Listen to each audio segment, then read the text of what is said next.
Assalamualaikum warahmatullahi wabarakatuh. Alhamdulillahi wa kafa. Wassalatu wassalamu ala ibadihil mustafa Sayyidina Muhammadin wa ala alihi wa ashabihi wa man ihtada, amma ba'd. Sidang pendengar yang dirahmati Allah sekalian, pihak kami merakamkan berbanyak-banyak kemaafan kerana sedikit kesilapan teknikal, program kita tergendala, dan saya ingin menyambung semula berkenaan dengan vaksin yang menjadi perbincangan hangat dalam kalangan netizen di negara kita, malah di seluruh dunia. Ada pihak yang menyokong penuh usaha untuk mendapatkan vaksin dan digunakan di dalam negara kita. Tidak terkecuali di sana ada kumpulan yang anti vaksin. Dan sebagaimana yang saya jelaskan sekejap tadi, bahawa kedua-dua pihak ini mempunyai hujah masing-masing dan menjadi satu kewajipan kepada kita, khususnya umat Islam, untuk kita mendengar mana-mana pandangan yang dikemukakan berasaskan kepada hujah-hujah yang konkret, hujah-hujah yang boleh diguna pakai di dalam sistem untuk kita mencari maklumat-maklumat yang sahih di dalam kehidupan kita. Namun kita jangan menyerang satu pihak yang lain secara sebarangan. Itu tidak dibenarkan dalam agama kita. Sebagai contoh, kalau kita menyokong penggunaan vaksin, tiba-tiba kita menghentam orang yang anti vaksin, itu adalah suatu yang tidak digalakkan di dalam Islam. Begitulah sebaliknya golongan yang menentang vaksin, mereka tidak boleh mendedahkan maklumat-maklumat, fakta-fakta yang kebanyakan daripada fakta saya lihat kadang-kadang boleh menakutkan netizen ataupun masyarakat di dalam negara kita. Itu adalah asas di dalam pengendalian ilmu yang perlu kita faham, yang perlu kita kendali dengan baik. Sebagaimana yang saya sebut, berkenaan dengan vaksin ini, dia adalah satu istilah yang disebut satu bahan yang digunakan yang dipanggil antigen, di mana antigen ini dalam vaksin berfungsi untuk merangsang sistem daya lawan jangkitan, iaitulah sistem immunity yang biasa kita dengar. Maka di sini kalau kita lihat, dipanggil antigen ini kerana dia terdapat dalam bentuk virus yang hidup, dan juga ada virus yang telah dimatikan, dan juga ada protein virus yang telah disucikan. Dan pengawitan yang seumpama ini berlaku sejak 80 tahun yang lampau, dan di mana fakta perubatan ataupun fakta akademik yang menyebut bahawa tiada sebarang bukti saintifik yang menunjukkan bahawa bahan ini berbahaya untuk manusia. Ini adalah satu fakta yang disebut di dalam buku-buku perubatan, dan bukan bidang saya untuk saya lanjutkan perbincangan ini pada aspek tersebut.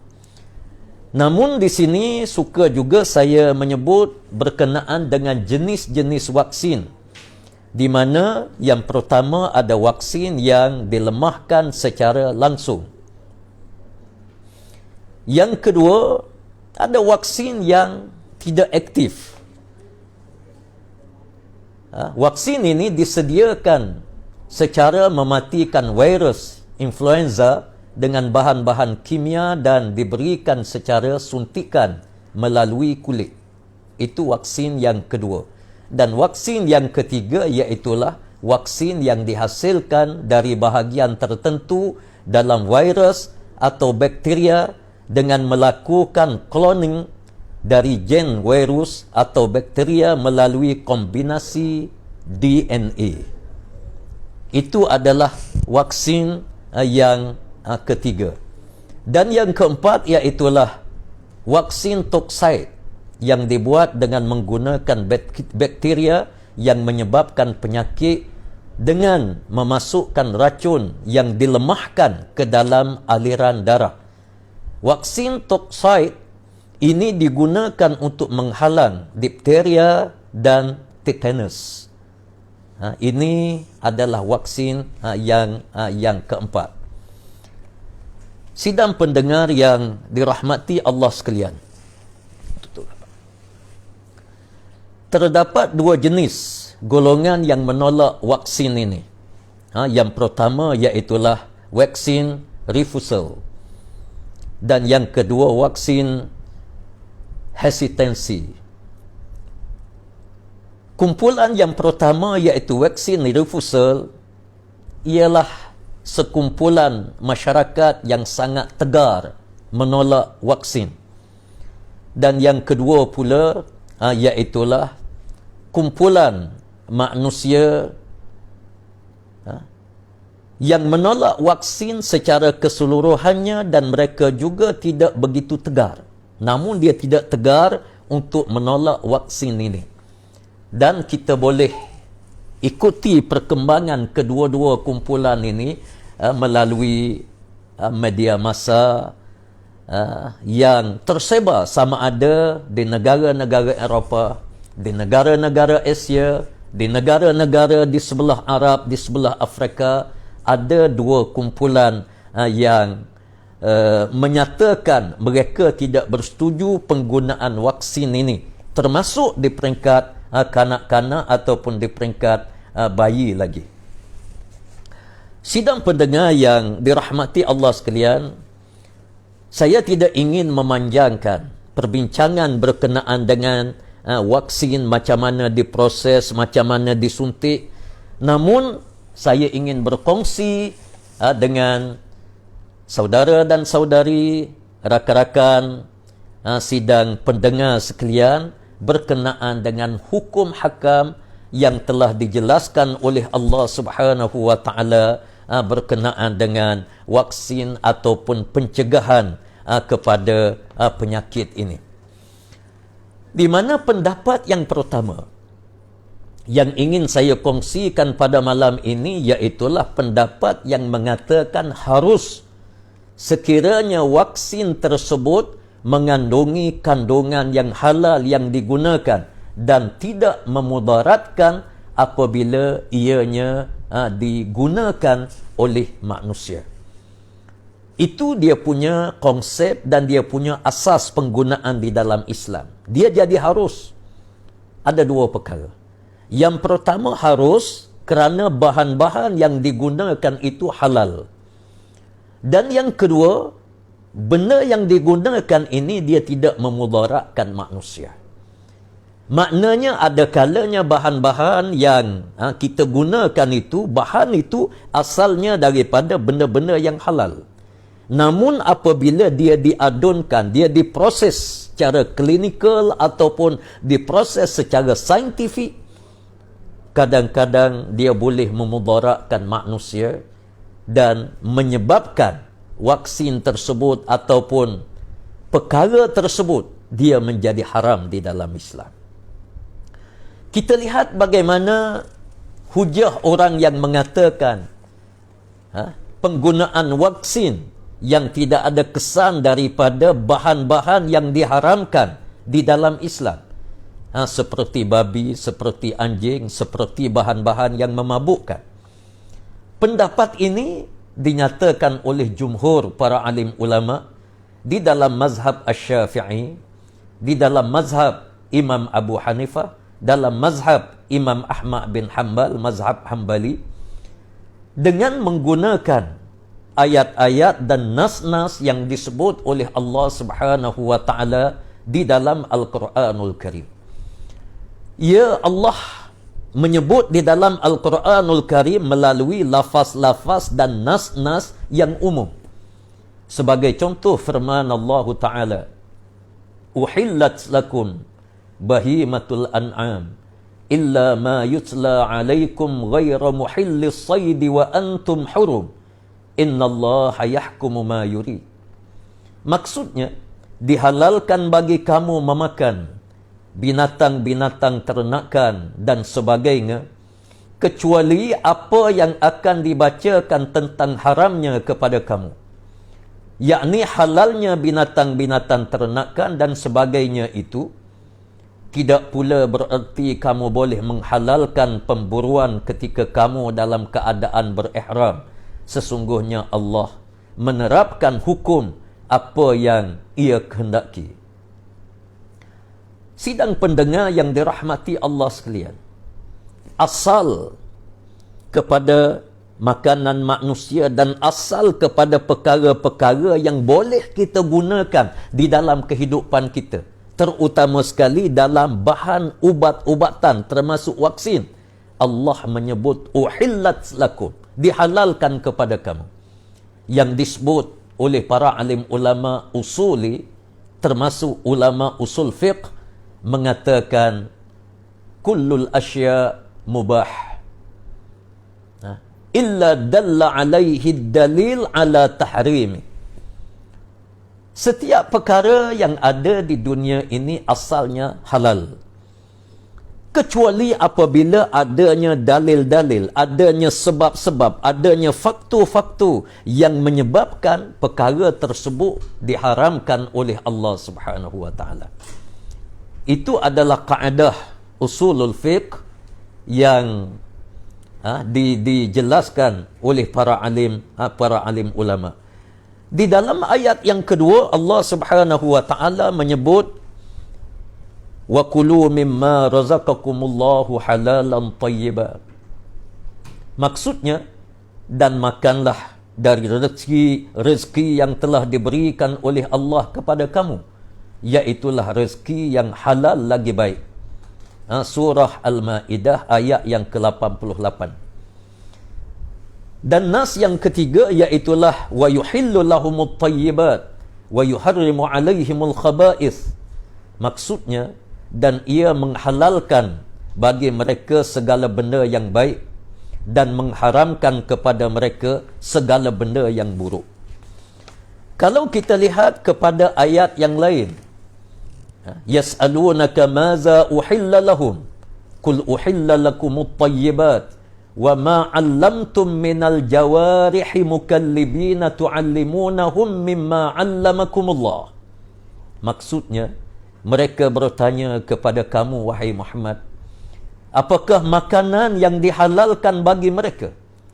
Bagi menjawab perkara ini, maka Allah berfirman, katakanlah wahai Muhammad, dihalalkan bagi kamu memakan yang lazat-lazat serta baik dan buruan-buruan yang ditangkap oleh binatang-binatang pemburu yang telah kamu ajarnya. Sidang pendengar yang dirahmati Allah sekalian, menunjukkan kepada kita bahawa apa jua situasi dalam aspek makanan kita, dalam aspek kita menggunakan permakanan atau penggunaan kepada badan, terutama sekali dalam menangani wabak, menangani penyakit, ataupun untuk kita melindungi diri daripada awal, seperti vaksin yang telah diberikan kepada kanak-kanak, kepada bayi, untuk mengelak daripada berlakunya penyakit macam-macam, hepatitis A, hepatitis B, batuk kering yang kalau kita dengar daripada pakar-pakar perubatan, apabila disuntik anak kita di peringkat awal, lahir saja disuntik, umur 2 tahun disuntik, umur 6 tahun 7 tahun diberi suntikan untuk penjagaan masa hadapan, memberi gambaran kepada kita bahawa Islam membincangkan perkara ini melalui nas yang disebut oleh Allah Subhanahu wa taala secara umum. Allah memberi gambaran umum, tetapi apabila datangnya persoalan-persoalan yang khusus, maka kita mesti menggunakan nas-nas yang umum ini kepada aspek-aspek yang khusus di dalam urusan kehidupan kita ini. Begitu juga kalau kita lihat dalam hadis yang disebut oleh Nabi sallallahu alaihi wasallam, al-halalu bayyin wal haramu bayyin wa bainahuma umurun mushtabihat faman ittaqa syubhat faqad istabra'a li dinihi wa irdihi. Maksudnya, sesungguhnya yang halal itu jelas, yang haram juga jelas, dan di antara perkara halal dan perkara haram, di sana ada perkara yang syubhat, yang meragukan. Barang siapa yang dapat menyelamatkan diri mereka daripada perkara-perkara yang meragukan ini, perkara syubhat, maka sesungguhnya mereka ini sangat memelihara agama dan sangat memelihara kehormatan diri mereka sendiri. Itu hadis daripada Nabi sallallahu alaihi wasallam, menunjukkan kepada kita bahawa perkara yang haram jelas, perkara yang halal jelas. Di antara halal dan haram, di sana adanya benda-benda yang disebut sebagai mushtabihat, yakni perkara yang meragukan. Kalau kita lihat kepada pentafsiran yang disebut oleh a'immatul ahadith, ulama-ulama yang memahami hadis Nabi sallallahu alaihi wasallam, yang menjiwai hadis melalui sirah, melalui amalan-amalan dan tingkah laku yang dilakukan sendiri oleh Nabi sallallahu alaihi wasallam, termasuk yang dilakukan oleh para sahabat ridwanullahu alaihim ajmain, terutama sekali asyratul mubasysyiruna bil jannah. 10 orang sahabat yang dijamin oleh Nabi sallallahu alaihi wasallam dengan jaminan syurga di dunia ini. 10 orang ini yang disebut oleh Imam Ahmad bin Hanbal sebagai a'mal ahlul Madinah, iaitulah 10 para sahabat yang dijamin oleh Nabi sallallahu alaihi wasallam, mereka menjadi musdarun li syariatil islamiyah, yang sedikit berbeza dengan mazhab Asy-Syafi'i radhiyallahu an. Pentafsiran yang dibuat oleh Rasulullah dan para sahabat yang seumpama ini, yang sekaligus mentafsirkan ayat-ayat Allah Subhanahu wa taala. Sebagaimana kalau kita teliti di dalam satu hadis yang disebut oleh Rasulullah sallallahu alaihi wasallam, apabila yang bermaksud apabila kamu mendapati satu-satu tempat yang ada penyakit berbahaya yang merebak, jangan sekali-kali kamu masuk ke dalam kawasan tersebut. Atau kama qala Rasulullah sallallahu alaihi wasallam, memberi gambaran bahawa Rasulullah fokus apabila dunia, apabila negara, apabila tempat kita, di kampung kita, di kawasan kita ada wabak yang berbahaya, yang boleh meragut jiwa manusia. Kerana di dalam Islam ini kita ada daruriyat al-khams. Kita ada 5 perkara yang sangat-sangat diberi penekanan di dalam kehidupan manusia, dan yang paling besarnya iaitulah hifzun nafs. Kita jaga nyawa. Kerana nyawa ini adalah suatu perkara yang paling mahal di dalam kehidupan kita, yang tak boleh kita hapuskan nyawa kita kecuali apabila kita kejar untuk mati syahid dan seumpamanya. Itu adalah perbincangan yang lain. Namun menjaga nyawa manusia ini menyebabkan kita manusia boleh bertindak untuk melakukan perkara yang asalnya dicegah di dalam Islam, namun untuk kepentingan menjaga nyawa manusia, kadang-kala boleh jadi hukumnya wajib kita mengambil perkara-perkara yang ditegah oleh Allah di dalam Al-Quran sebelum daripada ini. Kita berada di padang pasir yang kering kontan.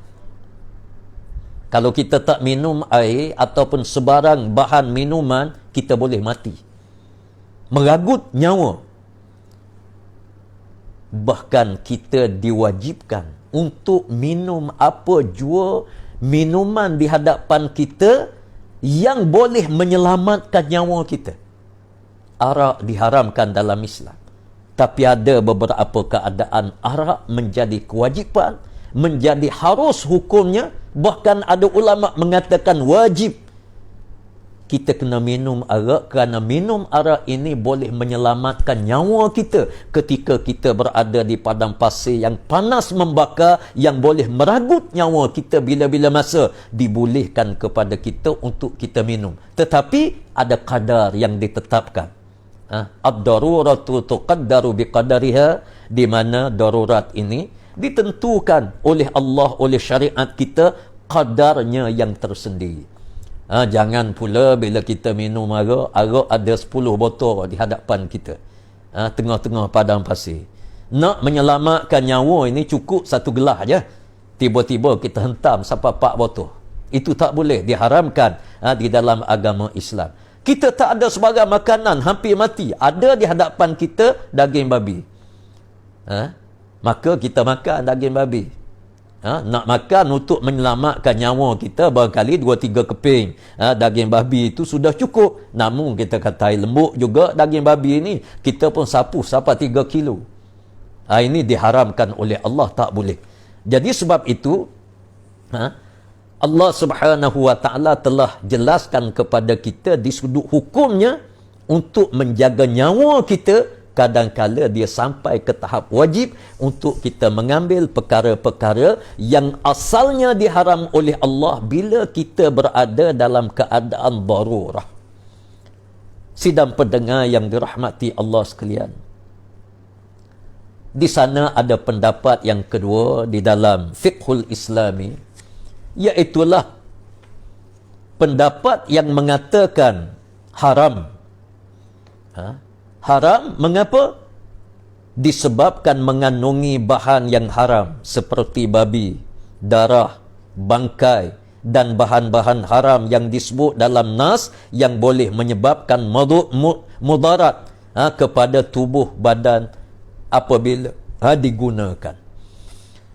Sidang pendengar yang dihormati Allah sekalian, memang sebagaimana di dalam ayat-ayat yang saya baca sekejap tadi, Allah menyebut antaranya firman Allah Ta'ala, wa yuhillu lahumut tayyibat wa yuharrimu alaihimul khaba'ith. Allah menghalalkan kepada kita perkara-perkara yang baik, makanan-makanan, perkara-perkara yang baik, dan Allah mengharamkan al-khaba'ith, imma makanan, imma penggunaan, seperti vaksin dan seumpamanya yang boleh memudaratkan kita. Sekiranya vaksin ini bila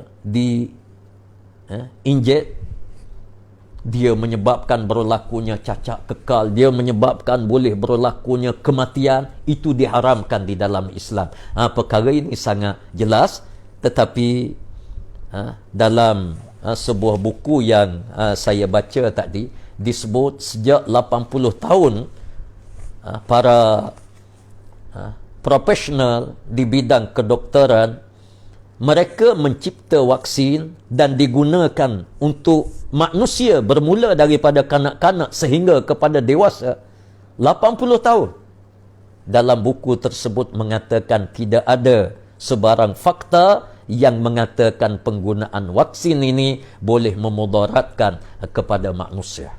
Ini Wallahu alam, itu bukan perbincangan yang saya nak fokuskan. Cuma saya nak fokus di sudut hukumnya, memang ada disebut oleh Allah Subhanahu wa taala perkara-perkara yang diharamkan di dalam Al-Quranul Karim. Antara lain iaitulah firman Allah taala, hurrimat alaikumul maitatu wad-damu wa lahmul khinzir wa ma uhilla li ghairillahi bi wal munkhaniqatu wal mawqudhatu wal mutaraddiyatu wan natihah wa ma akala as-sab'u illa ma dhakkaytum wa ma dhubiha 'alan nusub. Maksudnya, diharamkan kepada kamu memakan bangkai binatang yang tidak disembelih, darah, daging babi, binatang-binatang yang disembelih kerana lain daripada Allah, dan mati tercekik, dan yang mati dipukul, dan yang mati jatuh daripada tempat yang tinggi, dan mati ditanduk, dan yang mati dimakan binatang buas, kecuali yang sempat kamu sembelih. Ini menunjukkan kepada kita ada beberapa perkara yang disebut secara qat'i di dalam nas, diharamkan oleh Allah Subhanahu wa taala. Jadi, sidang pendengar yang dirahmati Allah sekalian, sebarang vaksin yang ada melibatkan unsur-unsur tadi, saya sebut dulu, diharamkan oleh Allah Subhanahu wa taala.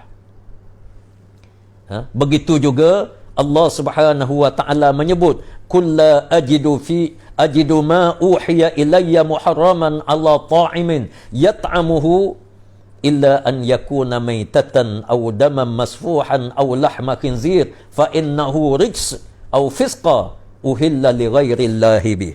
Maksudnya, katakanlah wahai Muhammad, aku tidak dapati dalam apa yang telah diwahyukan kepadaku sesuatu yang diharamkan bagi orang yang hendak memakan, melainkan kalau benda-benda itu berbentuk bangkai, darah yang mengalir, atau daging babi, kerana sesungguhnya ia adalah kotor, atau sesuatu yang dilakukan secara fasik, iaitu binatang yang disembelih di atas nama selain daripada Allah Subhanahu wa taala. Semua ini adalah benda yang jelas secara qat'i yang disebut di dalam Al-Quranul Karim. Cuma di sana, para pendengar yang dirahmati Allah sekalian, suka saya berkongsi sedikit kaedah al-fiqh yang dibincang oleh para alim ulama secara detail. Suatu perkara asalnya diharamkan oleh Allah Subhanahu wa taala. Sebagai contoh, daripada binatang-binatang yang tak boleh kita makan, yang disebut di dalam nas. Tetapi bila datang masalah perubatan yang sampai ke tahap mudarat,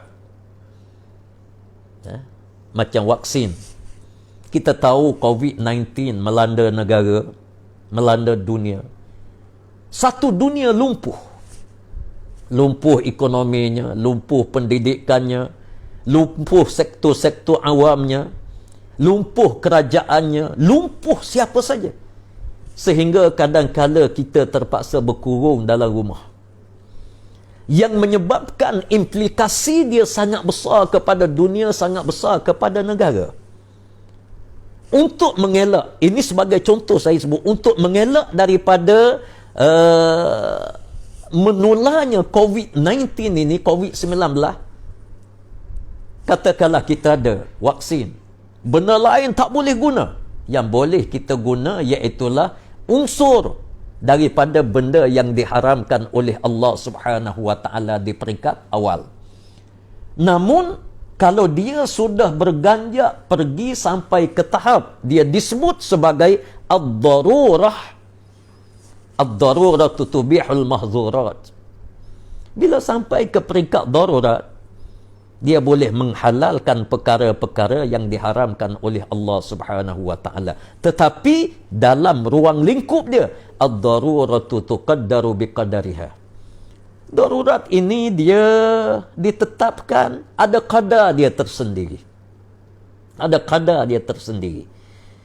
Dan kita perlu ingat bahawa dalam isu yang membabitkan COVID-19 ini, Allah Subhanahu wa taala sebut secara umum di dalam Al-Quran, dan Nabi sallallahu alaihi wasallam menyebut perkara ini di dalam hadis-hadis baginda sallallahu alaihi wasallam. Kalau kita lihat hadis-hadis yang menceritakan penyakit yang datang yang dibawa oleh Allah Subhanahu wa taala kepada manusia ini, dia ada ubat dia. Isunya, imma ubat ini kita dah jumpa ataupun belum jumpa. Sebelum kita jumpa, kalau dia meragut nyawa manusia, dia sampai ke tahap darurah. Itu perlu kita teliti. Dia sampai ke tahap darurah. Dia boleh melumpuhkan ekonomi, dia boleh menyebabkan berlakunya porak-poranda, dia boleh menyebabkan paling besar, iaitulah manusia mati. Maka kalau dia sampai ke peringkat darurah, maka darurah ini sebagaimana yang saya sebut, boleh kita menggunakan perkara-perkara yang diharamkan oleh Allah Subhanahu wa taala. Satu. Yang kedua, para alim ulama kita bincang, sekiranya bahan yang diharamkan oleh Allah Subhanahu wa taala itu sudah tidak jadi bahan, macam babi bila dia buang najis dia atas tanah tu dah bergaul lama, duduk sebulan 2 bulan, dia tak jadi najis babi dah. Dia tak jadi dah. Disebut ini tanah. Disebut begitu. Kita tengok tempat babi yang babi dia pergi sodok, dia cari makanan, dia berselerak. Kita pijak di situ. Adakah kaki kita kena sama? Jawab dia tidak. Walaupun ada ulama, kerana dia adalah di atas tanah, maka tanah itu dia boleh menghalalkan, dia boleh orang panggil menaturalkan semula, menyebabkan dia jadi halal. Itu perbincangan yang panjang, dan para alim ulama kita bincang, sekiranya macam vaksin diambil daripada bahan-bahan yang ada unsur seperti babi, seperti babi, tapi orang tak panggil dah babi, tak, dia bahan yang sikit, sebagai contoh ini. Jadi para alim ulama kita dia bincang secara panjang lebar. Cuma saya nak sebut, sekiranya perkara ini sudah sampai ke peringkat darurah, dan dalam tahap pencapaian ilmu saya yang cetek, ilmu saya yang sedikit, tetapi saya ingin berkongsi. Kalau bagi saya mengatakan COVID-19 yang melanda dunia pada hari ini telah sampai ke tahap darurah, terutama sekali negara-negara yang mereka terpaksa mengorbankan nyawa rakyat yang begitu tinggi.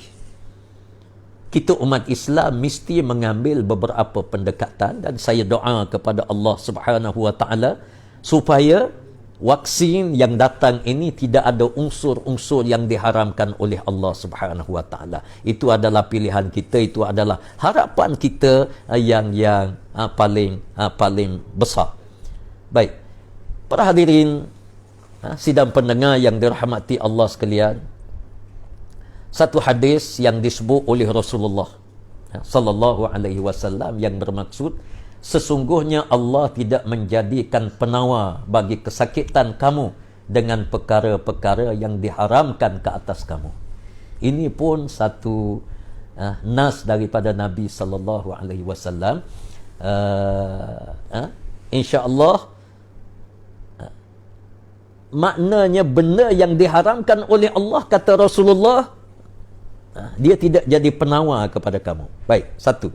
Yang kedua, hadis daripada Rasulullah yang bermaksud, sesungguhnya Allah menurunkan penyakit dan penawar, dan dia menjadikan setiap penyakit itu ada penawarnya. Maka berubatlah kamu, dan janganlah kamu berubat dengan bahan yang diharamkan oleh Allah. Itu hadis daripada Nabi SAW. Namun para alim ulama menyebut kepada kita, kalau kita gunakan macam daging babi, jelas Rasulullah mengatakan dia tidak boleh menyembuhkan penyakit. Tak boleh sembuhkan penyakit. Nak berubat, guna apa? Guna agak. Rasulullah dah bagi tahu. Dan Rasulullah kita kena ingat, wa ma yantiqu 'anil hawa in huwa illa wahyun yuha. Minum arak sebab apa? Allah ada penyakit, nak ubatkan penyakit, nak buat macam mana? Bagi tahu kepada dia, Rasulullah mengatakan benda yang diharam oleh Allah Subhanahu wa taala, Allah tidak jadikan dia sebagai ubat. Kata Rasulullah. Rasulullah sebut dia adalah wahyu daripada Allah Subhanahu wa taala. Satu hadis yang lain, maksudnya Rasulullah melarang daripada berubat dengan perkara yang menjijikkan. Itu hadis-hadis yang disebut oleh Nabi sallallahu alaihi wasallam. Sidang pendengar yang dirahmati Allah sekalian, hukum yang ketiga iaitu harus yang bersyarat. Apabila pada asalnya dihukumkan haram, iaitu vaksin yang dihasilkan mengandungi bahan yang haram ataupun najis, tetapi ianya boleh menjadi harus sekiranya bahan tersebut telah dirawat dengan bahan kimia ataupun telah dicampur dengan bahan-bahan lain yang mengubah sifat jirim ataupun zat asal sesuatu bahan kepada ciri bahan yang diharuskan penggunaannya. Ini dipanggil istilah proses perubahan kepada halal, serta penggunaan vaksin ini memberi kesan yang bermanfaat. Sidang pendengar yang dirahmati Allah sekalian, kita dengar dulu, kita buka dulu minda kita. Kita buka dulu minda kita dan kita kena tengok macam mana perbahasan daripada para alim ulama silam sejak daripada zaman berzaman yang membincangkan perkara ini, supaya kita tidak ragu-ragu sewaktu kita mengambil bahan yang kita panggil vaksin untuk kita gunakan di dalam kehidupan kita ini. Baik. Menurut Dr. Yusuf Al-Qaradawi, secara umumnya apabila sesuatu bahan yang pada asalnya haram dan melalui proses istihlal, ianya sudah bertukar keadaan bahan yang halal dan suci, maka bahan tersebut harus digunakan. Sidang pendengar yang dirahmati Allah Subhanahu wa taala sekalian, saya ambil contoh yang lebih mudah. Kita pakai cincin. Orang lelaki diharamkan memakai cincin daripada emas. Emas diharamkan oleh Allah Subhanahu wa taala. Emas, sutera tak boleh orang lelaki. Dibolehkan, diharuskan kepada golongan wanita. Macam mana dengan suasa? Suasa tak disebut dalam Quran, tak disebut dalam hadis Nabi sallallahu alaihi wasallam. Suasa ini adalah adunan, campuran di antara tembaga dan emas yang kadar dia lebih rendah daripada mutu 350. Ini saya boleh bercakap, ini bidang saya. Saya adalah tokeh emas. Yang banyak saya proses emas apa semua sekali. Ada yang kita proses yang kita panggil dia ni sebagai emas 916, emas 950, emas 850, emas 585. Itu dikira emas. Adapun emas yang sedikit yang kita adunkan dengan suasa, dengan tembaga, maka kita panggil dia suasa. Orang tak panggil emas. Baik. Kita buka dalam kitab fiqh, ada dua pendapat. Ada pendapat yang mengatakan suasa ini boleh dipakai oleh orang lelaki. Ada pendapat mengatakan suasa ini tak boleh dipakai oleh orang lelaki. Sidang pendengar sekalian, kita kena balik kepada asal. Kalau kita mengatakan suasa itu emas, sebab dia ada kandungan daripada emas, maka hukum dia haram. Tapi kalau kita mengatakan suasa itu suasa, dia bukan emas, nama dia pun lain. Orang tak panggil, ini emas, tak, orang panggil suasa. Maka hukum dia harus. Maka kalau sidang pendengar sekalian, kalau nak pakai suasa, dia kena pegang pendapat yang mengatakan suasa itu suasa. Yakni perubahan daripada emas walaupun diadun, dicampur, tapi dia tak panggil emas, dia panggil suasa. Walaupun emas diharamkan di peringkat awalnya, asalnya diharamkan, tapi bila dah jadi suasa, dia tidak diharamkan kepada orang lelaki. Kepada orang lelaki yang pakai swasta, dia kena pegang hujah ini. Kalau dia mengatakan bahawa dia adalah mas kerana kandungan mas ada dalam tu, maka diharamkan kepadanya menggunakan mas. Dia ini bergantung kepada pegangan kita. Jadi bukan saya sebut ini kerana tasahul dalam masalah agama. Saya pun tak pakai. Kerana seorang ustaz kalau saya pakai, nanti semua orang kata harus belaka. Jadi bagi saya, tetap saya mengatakan bahawa swasta tak dibolehkan kepada orang lelaki, kerana saya lebih cenderung bahawa dia adalah kandungan mas dan dia boleh diasingkan balik. Kita boleh proses balik, kita asingkan di antara tembaga dengan emas. Boleh diasingkan untuk swasta. Saya tak pakai. Kalau sidang pendengar, kalau nak pakai, boleh pakai, tapi kena pegang tadi. Dia adalah swasta, bukan emas. Nama dia pun lain, sifat dia pun lain, cara dia pun lain, dan kaedah kita nak leburkan dia pun mesti guna pakai kaedah-kaedah yang berbeza. Itu di segi agama. Begitu juga dengan vaksin. Sekiranya ada bahan yang asalnya diharamkan oleh Allah, tapi dia tidak telah melalui proses yang berbagai-bagai menyebabkan zat ain najis itu sudah tidak ada, maka para alim ulama mengatakan dia diharuskan, termasuk Dr. Yusuf Al-Qaradawi dan termasuk para alim ulama silam yang popular, dan termasuk Dr. Wahbah Zuhaili di dalam kitab masing-masing yang dibincang secara panjang lebar. Apapun, saya nak rumuskan bahawa vaksin yang digunakan, setahu saya bila saya berbincang dengan yang berhormat Menteri, kurang lebih sebulan yang lepas waktu persidangan Parlimen, saya sempat bertanya dengan Datuk Seri Adham Baba. Saya sempat berbual tanya, dia kata vaksin ini tidak ada bahan-bahan yang diharamkan oleh syarak, termasuk arak, termasuk babi, termasuk anjing dan seumpamanya. Itu yang disebut kepada saya, dan saya yakin 100% apa yang disebut itu adalah betul. Kerana seorang menteri yang saya kenal rapat dengan dia, dia insya-Allah tidak bercakap bohong, tidak nak melindungi benda ini, kerana vaksin untuk menangani COVID-19 ini tidak memerlukan kepada bahan-bahan yang diharamkan oleh Allah Subhanahu wa taala. Dan hukum yang keempat iaitu harus bersyarat, iaitu dalam keadaan darurah. Ini hukum yang keempat yang saya tidak nak ulah panjang, kerana dia telah pun saya sebut tadi dalam bab darurah yang menyebabkan Allah Subhanahu wa taala menghalalkan kepada kita apa jua keadaan sekalipun dihalalkan oleh Allah Subhanahu wa taala kerana darurat itu. Sidang pendengar yang dirahmati Allah sekalian, yang terakhir yang saya nak sebut dalam perbahasan ini iaitulah vaksin menurut perspektif maqasidus syariah.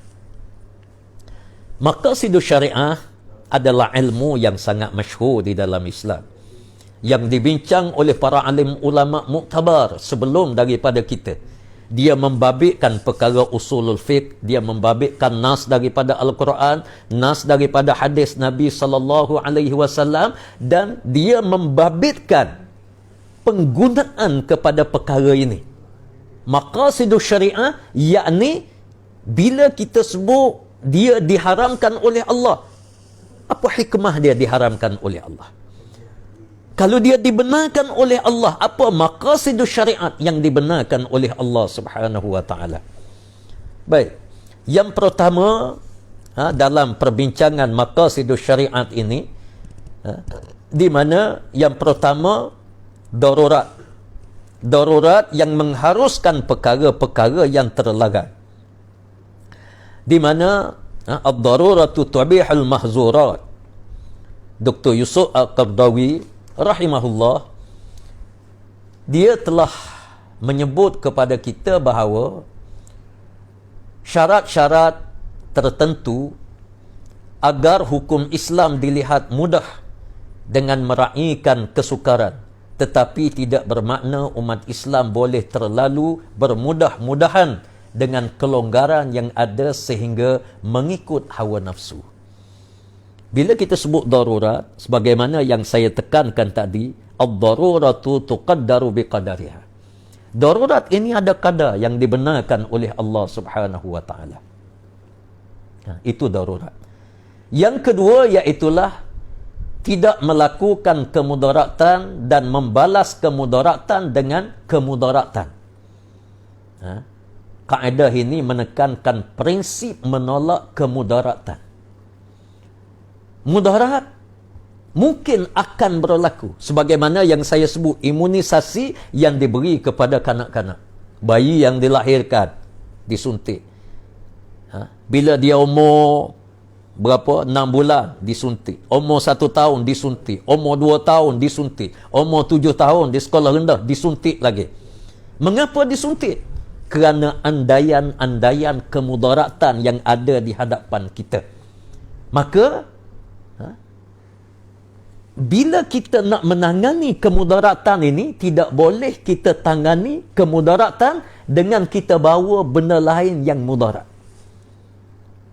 Penggunaan vaksin yang saya kategorikan dia tidak memudaratkan, di mana ditegaskan sudah 80 tahun kebelakangan ini kajian terhadap vaksin terbukti bahawa vaksin ini tidak memberi kesan yang mudarat kepada manusia. Baik, kita pergi kepada yang ketiga.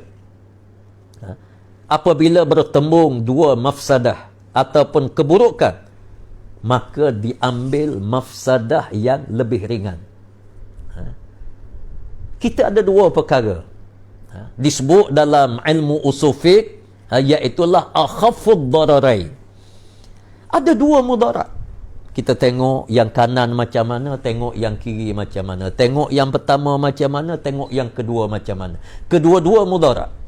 Namun kita ambil mudarat yang paling ringan. Dia mudarat tapi kita ambil paling ringan. Kalau kita tidak tak ambil vaksin, mungkin boleh mati, mungkin boleh apa. Tapi kalau kita ambil vaksin, katakanlah ambil vaksin, dia boleh menyebabkan kita demam beberapa hari ataupun kita ada alergi dengan cara perubatan ini. Namun dia tidak membabitkan nyawa kita. Maka kita ambil benda ini kerana dia lebih ringan berbanding dengan kematian. Itu kita sebut sebagai akhaffud dararain. Jadi sebab itu kesimpulan yang saya nak simpulkan iaitulah dalam Islam Allah Subhanahu wa taala tekankan kepada kita, kita ada 5 prinsip di dalam hidup kita. Yang disebut di dalam kitab fiqh, kitab usulul fiqh, ad-daruriyat al-khams. Ada 5 perkara asas di dalam kehidupan kita.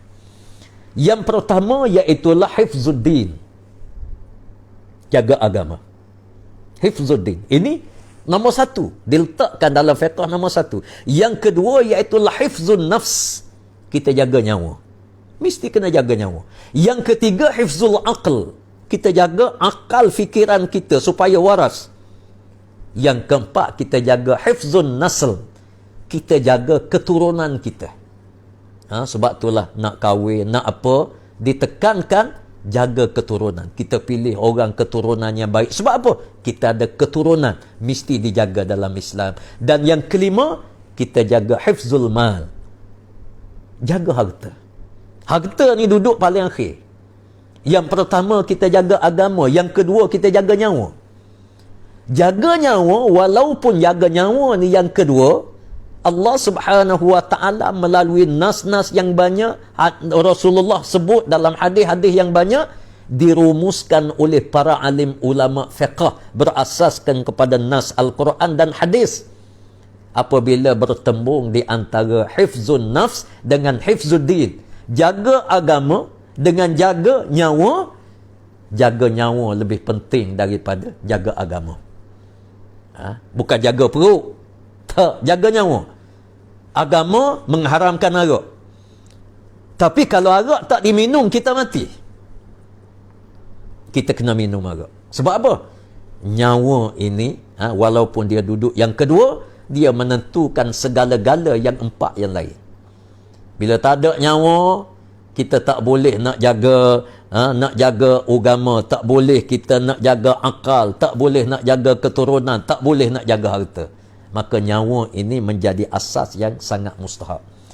Maka ekoran daripada itu, bila kita bincang topik berkenaan dengan penjagaan kepada nyawa kita waktu kita menghadapi ancaman rantaian COVID-19 ini, perlu kita faham bahawa COVID-19 ini bila melanda negara menyebabkan lumpuh negara, lumpuh ekonomi, lumpuh sistem pendidikan, lumpuh sistem pelancongan, lumpuh segala-galanya dengan sukan, dengan apa, habis. Manusia seolah-olah berada dalam penjara, bahkan lebih teruk daripada penjara. Menyebabkan kita perlu memahami situasi ini dengan baik, dan saya nak sebut bahawa insya-Allah kerajaan Malaysia kita tidak ambil mudah dengan vaksin ini. Kerajaan yang pertamanya memastikan vaksin ini halal. Yang keduanya, kerajaan dengan teknikal yang banyak. Rakan-rakan daripada doktor-doktor dia faham sangat. Vaksin bila sampai kita test, dan bermula telah dites di Malaysia pada hari ini. Tengok macam mana keberkesanannya, macam mana bahan dia, sejauh mana kesan dia kalau digunakan. Bukan diambil secara mudah macam kita beli ubat di kedai, bukan begitu. Ini perlu difahami oleh rakyat bahawa vaksin yang digunakan oleh kerajaan Malaysia ini adalah vaksin yang selamat dan dia adalah halal di segi syarak, dan pengambilan vaksin ini untuk rakyat, malam ini saya tegaskan, sebagaimana yang saya sebut, dia punya resiko dia begitu besar. Saya mengatakan penggunaan vaksin di Malaysia ini, hukum dia paling-paling kurang dia harus, dan dia boleh pergi sampai kepada wajib. Maka sidang pendengar yang dirahmati Allah sekalian, marilah sama-sama kita berganding bahu, kita sahut seruan yang telah dikemukakan oleh pihak kerajaan, dan kita gunalah vaksin ini dengan hati yang tenang. Mudah-mudahan kita diberi ganjaran oleh Allah Subhanahu wa taala. Mudah-mudahan Allah menyembuhkan penyakit yang melanda negara kita, wabak yang tidak pernah berlaku di dalam dunia sebagaimana yang berlaku pada hari ini. Mudah-mudahan perbincangan kita pada malam ini ada manfaatnya di sisi Allah Subhanahu wa taala dan manfaat kepada kita semua, dan saya pohon berbanyak-banyak kemaafan sekiranya apa yang saya sebut ini ada yang terkasar bahasa, terkeluar daripada adab-adab perbincangan secara ilmiah. Saya pohon banyak-banyak kemaafan. Marilah sama-sama kita sentiasa doa kepada Allah Subhanahu wa taala. Mudah-mudahan Allah kurniakan nikmat kesihatan kepada kita, nikmat kebahagiaan kepada kita. Paling besar, supaya Allah ampunkan segala dosa yang kita lakukan, dan dengan pengampunan dosa ini, mudah-mudahan Allah mengangkat wabak ini. Mudah-mudahan dia akan selesai dalam dunia secara umumnya apabila kita berjaya mencipta vaksin yang baik untuk COVID-19 ini, insya-Allah. Sekadar itu saja. Terima kasih kepada semua para pendengar yang sudi bersama-sama. Aqul qauli hadza wa astaghfirullah li wa lakum. Wassalamualaikum warahmatullahi wabarakatuh.